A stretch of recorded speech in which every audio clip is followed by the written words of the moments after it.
So here we are, Mike. So let's jump right into the topics. Number one, big recent commits. This is something you like to do. Let's start with Latrell Neville to Virginia Tech, Texas wide receiver, a guy whose stock was sky high probably a year ago, year plus. He ends up at Virginia Tech. What's your take?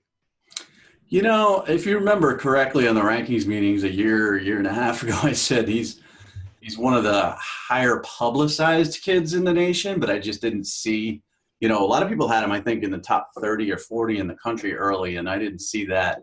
4-star is good. I think he's a high 3, but, getting a kid from Texas, they got Demetrius Davis at quarterback. Now they got Neville at, out of Texas. It's certainly going to allow Justin Fuente to spot recruit there. He didn't put up big numbers last year, but it was a run-oriented offense overall. He does have skill. There's no doubt about it. And Virginia Tech definitely will take kids like this for sure, but they've got to make their bread and butter in the Southeast, and they've got to also recruit the home state a little bit better before they start going off into Texas. What's crazy is, it's easy to forget that Fuente had those big Texas roots, and when he was at Memphis, he really built the roster through Texas, and we haven't seen him do it at Virginia Tech. So I know obviously the local talent is key, but it seems like those relationships are finally starting to pay off for him with the Hokies.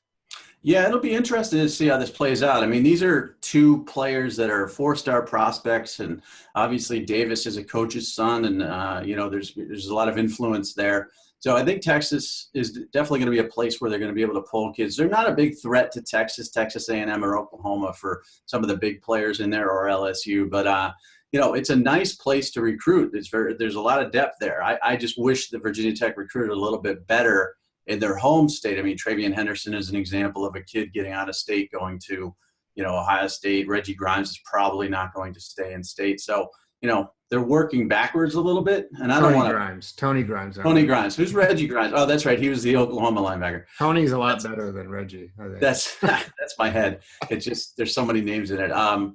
So I don't want to poo-poo on this. This is good.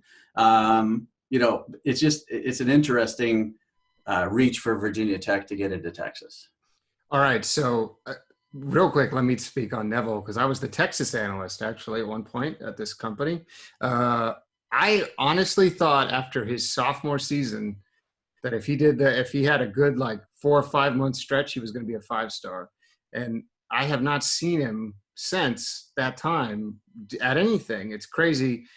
The evaluation evolves, and sometimes these guys, like you said, he was highly publicized early, and maybe he's fallen behind some of the other guys that we thought he was ahead of. So I just wanted to put that out there.